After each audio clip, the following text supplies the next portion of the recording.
దేవుని సన్నిధిలో కనిపెడుతూ ప్రార్థిస్తున్నటువంటి ఆత్మీయులందరికీ కూడా శుభాలు తెలియపరుస్తున్నాడు యేసుక్రీస్తు వారి యొక్క పరిశుద్ధ నామములో.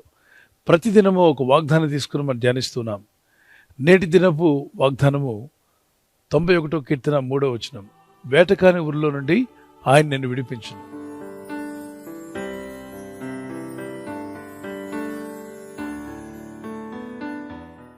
వేటగాని చేతిలో నుండి ఆయన నిన్ను విడిపించును. మిమ్మల్ని విడిపించాలని ప్రభు కోరుచున్నాడు. మరి విడిపించాలంటే బంధకాల్లో ఉన్నవారినే కదా విడిపిస్తారు.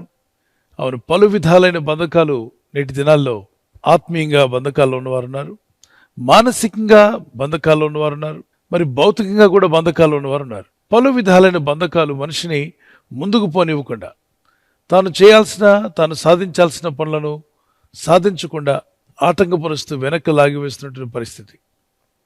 ఆత్మీయంగా ముందుకు పోదామంటే ఏదో ఒక బంధకం, ఆర్థికంగా ముందుకు పోదామంటే కొన్ని బంధకాలు, మానసికంగా కొన్ని విషయాలు వారిని బంధించినట్టుగానే వెనక్కి లాగివేస్తూ ఉంటాయి. ఇక్కడ బైబిల్ చెప్తుంది, వేటగాని ఊరిలో నుండి. ఎవరో ఒక వేటగాడు ఉన్నాడట, వీడు ఊరేస్తూ ఉంటాడు. వేటగాళ్ళు ఏం చేస్తారు? అడవిలోకి వెళ్ళినప్పుడు అడవి జంతువులను పట్టుకోవడానికి ఊరి తయారు చేసి చెట్ల మధ్యలో ఆహారమున దగ్గర అవి ఎక్కడ టెంప్ట్ అవుతాయో అక్కడే పెడతారు. వాటి కంటికి కనబడకుండా, అవి ఏమాత్రము ఇది ఉరి అన్న విషయం తెలియకుండా మంచి ఆహారం దొరికే స్థలంలో అవి ఎక్కడ తిరుగులాడతాయో గమనించి అక్కడ వేటగాడు ఉరిని అమర్చి వెళ్ళిపోతాడు. తనకు బాగా తెలుసు ఈ అడవి జంతువు ఖచ్చితంగా ఆహారం కొరకు అక్కడికి వస్తుందని. ఆశపడి తినే సమయంలో దురాశతో గాని ఆశతో గాని ఆ ఉరిలో చిక్కుకుంటుంది. తెల్లవారి వెళ్ళి వాటిని ఈడ్చుకొని పోదామని చెప్పి ముందుగానే ఈ వేటగాడు ఒక ప్లాన్ వేస్తాడు. ఎలాగైనా ఈ జంతువును పట్టుకోవాలి. పాపం ఇది ఆహారం కొరకని వెళ్తూ దేవుడు పెట్టిన ప్రకృతిలో ఆహారం తినాలి ఇది. కానీ పక్కనే కంటి ముందే ఆహారం కనిపిస్తూ ఉంటుంది, ఎవరో తెచ్చిపెట్టినట్టుగా. కానీ ఇక్కడ కష్టపడకుండానే ఆహారం వచ్చి దాని కంటి ముందు కనిపిస్తుంది. దీన్ని ఆశించినప్పుడు అది ఊరిలో చిక్కుంటుంది. వాటిని పట్టి లాగి ఈడ్చుకొని తీసుకొని పోతాడు. ఇక తెలుసు దాని తర్వాత ఏం చేస్తాడు. మనుషులను కూడా వేటాడుతున్న ఒక వేటగాడు ఉన్నాడని బైబిల్ చెప్తుంది. ఎవరా వేటగాడు? మనుషులను కూడా వేటాడుతున్నాడా? మనుషులు వేటాడేంత శక్తి తనకు ఉందా? మానవులను వేటాడేటువంటి వాడా? అయితే ఈ వేటగాడి గురించి మనం తెలుసుకోవాలి. బైబిల్ చెప్తుందంటే ఖచ్చితంగా అక్షరాల వాడున్నాడు. అపవాదైనటువంటి సాతానుడు మనుషుల ఎదుగు ఎందుకు వస్తాడంటే, మొదటిగా దొంగతనము, రెండవది హత్య, మూడవది నాశనం. అంటే ఈ 3 పనులు ఖచ్చితంగా చేస్తాడు. వాడు కోరికంతా కూడా మనుషుల్లో ఉన్న మంచిని దొంగిలించాలి. మనిషిలో ఉన్నటువంటి ఆ మంచితనాన్ని, ఆ భక్తిని, ప్రార్థనను, దేవుని మీద ఉన్న విశ్వాసం, దేవుని సన్నిధిలో గడపాలన్న ఆశ, కోరిక, ఇవన్నీ దొంగిలించేస్తాడు. దేవుని సన్నిధిలో గడపాలి, ప్రార్థన చేయాలనుకున్న వ్యక్తి ఆ కోరికను దొంగిలించి లోకంలో గడపాలి, లోకంలో తిరగాలనే దురాశను రీప్లేస్ చేస్తాడు. అంటే మంచి ఆశను తీసి దురాశను అక్కడ పెడతాడు. దొంగతనం అనేది జరుగుతుంది. మనస్సాక్షిని పాడు చేసుకునేలాగా, జీవితం మీద విరక్తి కలిగేలా చేసి ఆత్మహత్యలకు పాల్పడమని ప్రేరేపించేవాడే ఈ అపవాది, ఈ దుష్టుడు, సాతానుడు. అడవికి వెళ్ళేటువంటి వేటగాళ్ళు ఏ విధంగా జంతువులు పడ్డానికి రకరకాల పన్నాగాలు పన్నుతారో, ఊరిలో గుతారో, అదేవిధంగా అపవాదైన సాతానుడు ప్రజలను పట్టించి బంధించి ఏదో ఒక విషయంలో చిక్కించుకోవాలని ప్రయత్నం చేస్తున్నాడు. వాడు ఊరిలో ప్రపంచం అంతటా ఉన్నాయి. ఆర్థిక విషయాల్లో, వ్యాపారంలో, ఉద్యోగ సమయాల్లో, అలాగే కుటుంబ విషయాల్లో, బయటికి వెళ్తున్నప్పుడు, ఇంకా చిన్న బిడ్డలు స్కూల్ ఏజ్ నుండి, కాలేజ్ ఏజ్ నుండి, యూనివర్సిటీస్లో వారు ఎదిగే కొలది అనేకమైన ఉరులు ప్రపంచం అంతటా సాతానుడు పెట్టాడు. చూడండి, కొంతమంది అంటారు, నేను చిన్నప్పుడు చాలా భక్తిపరుడిని, బాగా ప్రార్థించేవాడిని, మరి ఇప్పుడు నేను దారి తప్పానండి, దేవునికి దూరం అయిపోయాను, కొన్ని సంఘటనలు నన్ను లోకంలోకి ఈడ్చివేశాయి అంటే వారు లాగివేయబడ్డారు. దుష్టునికి చోటివ్వకుడి అని ఎఫెసీ పత్రిక 4:26-27 మాట్లాడుతుంది. ఎప్పుడైతే ఒక మనిషి సమాధానంగా, సంతోషంగా ఉంటాడో ఎన్నో విషయాలు సాధించగలుగుతాడు, తను అనుకున్న వాటిని చేయగలుగుతాడు. అదే ఆ వ్యక్తిలో శాంతి లేకుండా, సమాధానం లేకుండా, డిసప్పాయింట్ అయ్యి, డిస్కరేజ్మెంట్, నిరుత్సాహంతో ఉన్నాడు అనుకోండి, చేయాల్సిన పనులు కూడా చేయలేడు. వేటకాని ఊరిలో నుండి ఆయన నన్ను విడిపించును. ఎవరాయన? నా దేవుడు, నా కాపరి, నా రక్షకుడు, నా ప్రభువు నన్ను విడిపిస్తాడు అని ఒక ధైర్యంగా, విశ్వాసంతో పలుకుతున్నాడు. ఈ విశ్వాసపు మాటలు మనం పలకాలి. ఇక్కడ దేవుడు నమ్ముతున్నానన్నావు, మరి ఆ దేవుడు నీకు ఏం చేస్తాడో కూడా నువ్వు చెప్పగలగాలి.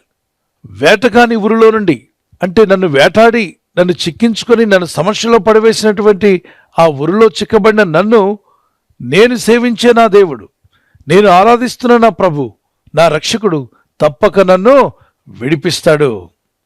ఆయన నన్ను విడిపిస్తాడు అని నమ్మాడు, అది పలికాడు. కృంగిపోయిన వేళలో, భయాందోళన మిమ్మల్ని ఆవరించినప్పుడు, కారుమబ్బులు కమ్ముకున్నట్టుగా సమస్యలు మిమ్మల్ని కమ్ముకున్నప్పుడు, ఏం చేయాలో ఎటు తోచని పరిస్థితుల్లో 91వ కీర్తన చదవండి. ఈ వాగ్దానాన్ని బట్టి ప్రార్థిస్తున్నాను, నన్ను నా కుటుంబాన్ని విడిపించు, నాకున్న పరిస్థితులను నన్ను విడిపించు. వేటగాని వాడు ఉరి అన్నప్పుడు అది రోగం కూడా కావచ్చు. హఠాత్తుగా డాక్టర్స్ ఒకవేళ అది మరణకరమైన రోగం అని చెప్పి ఉండొచ్చు. అది క్యాన్సరో, టీబీయో, ఆస్తమానో, ఏవో రకరకాల రోగాలు ఈ ప్రపంచంలో ఎన్నో ఉన్నాయి. మరి ఎన్నో రకాలైన వైరస్లు, ఎన్నో రకాలైన వ్యాధి రోగాలు. దేవుణ్ణి ఆశ్రయించి ప్రార్థించినప్పుడు ఆ వాగ్దానం ఇచ్చిన దేవుడు తప్పక నిన్ను విడిపిస్తాను అన్నాడు. ఈ వాగ్దానం ధ్యానిస్తున్న మనమంతా కూడా ఎటువంటి ఊరిలో మీరు చిక్కబడినా, అది ఎలాంటి పరిస్థితి అయినా, ఫైనాన్షియల్గా మీరు ఒకవేళ చిక్కుల్లో ఉన్నా, శోధనలో ఉన్నప్పటికీ మీరు ఊహించలేదు అలాంటి చిక్కుల్లో పడతారని. God is speaking to you. దేవుని వాక్యం నీతో మాట్లాడుతుంది. ఆయన నిన్ను ప్రతి విధమైన ఊరి నుండి, చిక్కుల నుండి విడిపించగల సమర్థుడు. ఆయన మిమ్మలను తప్పక విడిపించే తీరుతాడు. ఆయన పేరేంటి తెలుసా? విడుదల నాయకుడు, the deliverer, the saviour, the healer.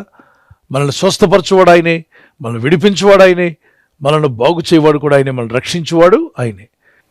ఈ వాగ్దాన్ని ధ్యానిస్తూనే ఒక చిన్న కీర్తన పాడుకుందాం.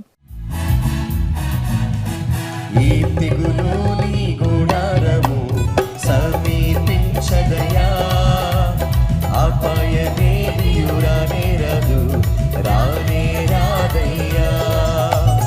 ఈ తెగులు నీ గుడారము సమీపించదయా, అపాయమేదియు రానేరదు, రానే రాదమ్మా.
నీకు విడుదల రావడమే ఆయనకు ఆనందం.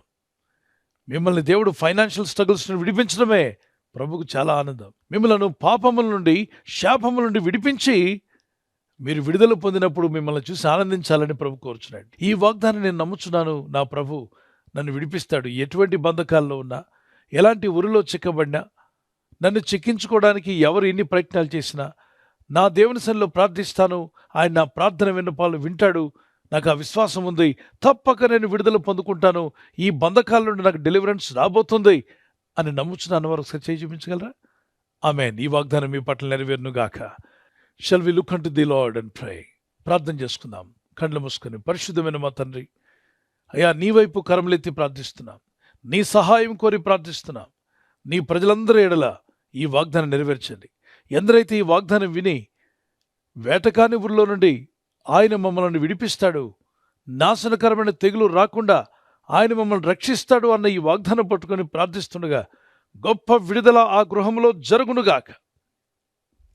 ఆ వ్యక్తులు ప్రార్థిస్తున్న నీ ప్రజలకు, ఈ ప్రార్థనలు ఏకీవించిన వారికి, ఈ వాగ్దానం విని ఎవరైతే చిక్కుల్లోనూ, సమస్యల్లోనూ, బంధకాల్లో ఉండి నిట్టూర్పు విడుస్తూ ఏం చేయాలో అర్థం కాని పరిస్థితిలో బాధపడుచున్నారో వారందరికీ విడుదల ఇవ్వాలని ప్రార్థిస్తున్నాను తండ్రి. ఇదిగో అయినా నీ ప్రజల్లో ఉన్న బంధకాల నుండి విడిపించండి, శోధనలో నుండి విడిపించండి, సమస్యల్లో నుండి విడిపించండి, ఆర్థిక ఇబ్బందుల నుండి వరకు విడుదల రావాలి.